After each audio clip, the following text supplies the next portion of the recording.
Andrea Smith. I'm the Executive Director at Senior Action in Greenville, and I'm going to share a few of the things that we have done to reopen our center.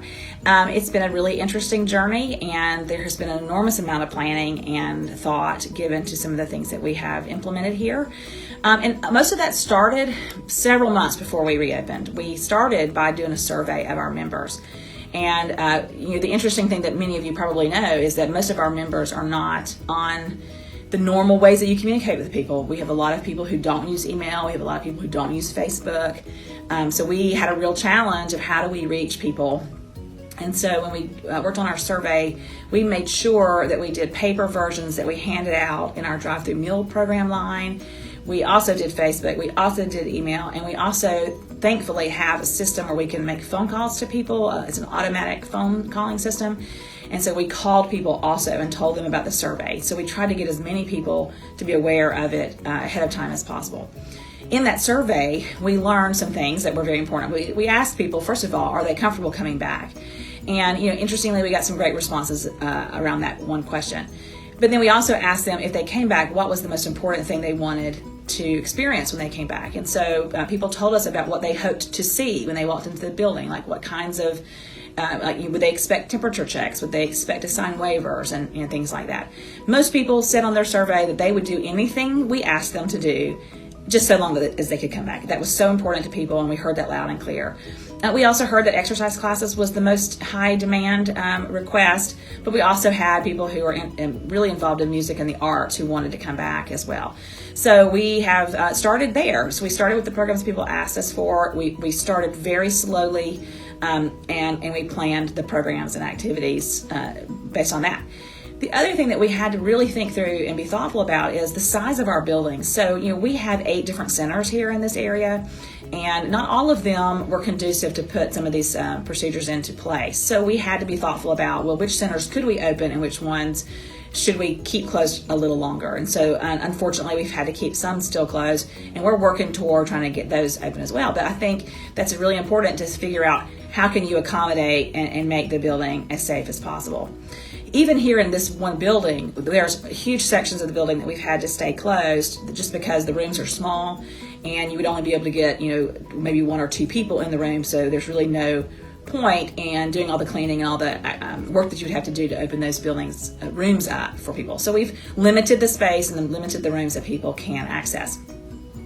But we also planned and planned and planned. We did walkthroughs. We tried schedules out, and we did all of that before we ever opened the doors because we wanted people to walk in to an organization that had thought through these things and had everything in place. And we also planned for the worst case scenario. We planned for hundreds and hundreds of people that would be banging down our door, and we're very pleased when the crowds were not that bad because they were much more manageable.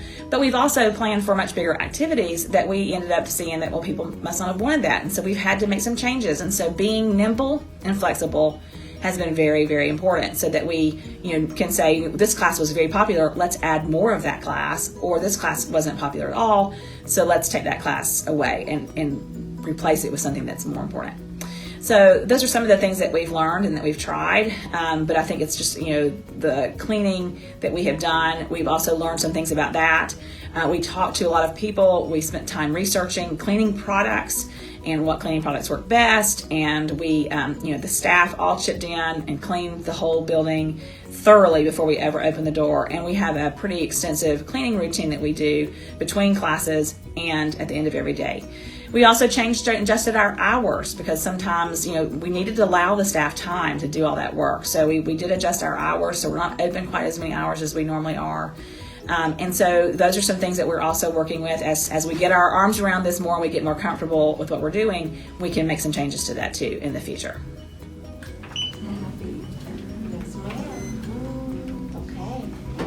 How about next week? What are you thinking? So it was really important to us to create really good safety procedures when people check in.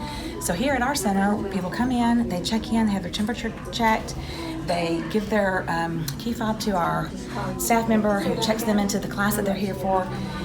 People have to pre-register for classes, so that was one of the big changes we had to make, is that people had to pre-register, and so they call the day before, and then we let them know that they're in the class. And that way we can control who's in the building at any given time.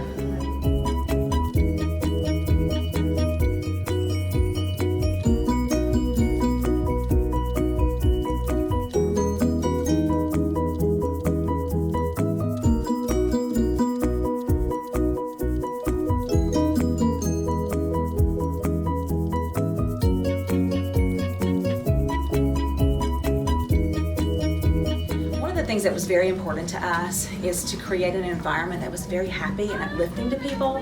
They've been in their homes so long, and this whole situation is just very hard and emotionally demanding for people. And so we wanted to make sure that this place was something that, even though we've got lots of rules, lots of procedures in place, that it was still going to be a place that was very happy. So we put a lot of effort and energy into making their welcome back be very happy. We created a music video, we created this bulletin board and some other things, but we also made sure that our signage was very positive, uplifting, and happy, because we felt like that was an important tone to set as people were coming back into this environment. We knew people would be uncomfortable, but we wanted to make them feel really good about coming back.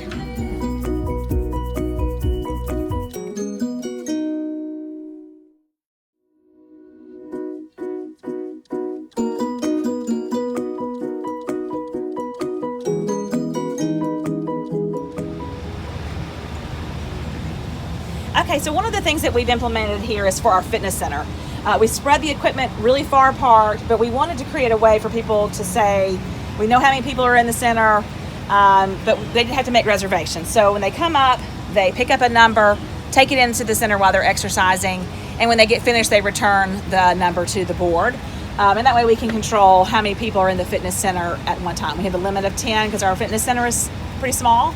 And so that's the way that we can make sure everybody is getting to come and exercise when they want to, but at the same time, that we don't have too many people in there together. Another thing that we spent a lot of time planning and preparing for was how are we going to clean and keep surfaces safe for people who are sharing equipment.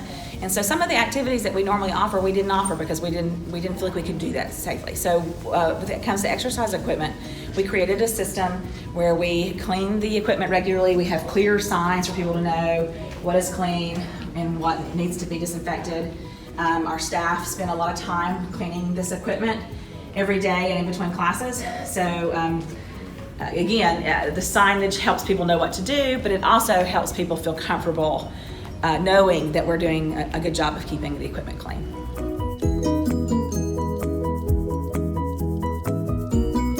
This is an example of the cleaning cart that we put together that we could take throughout the building. It has all the supplies that we need in our little buckets to go into each room where people are having activities, and we have everything organized here on this cart to make it really simple for folks to do that. So whether we have staff or whether we have volunteers that are helping, it's all right here on this cart together.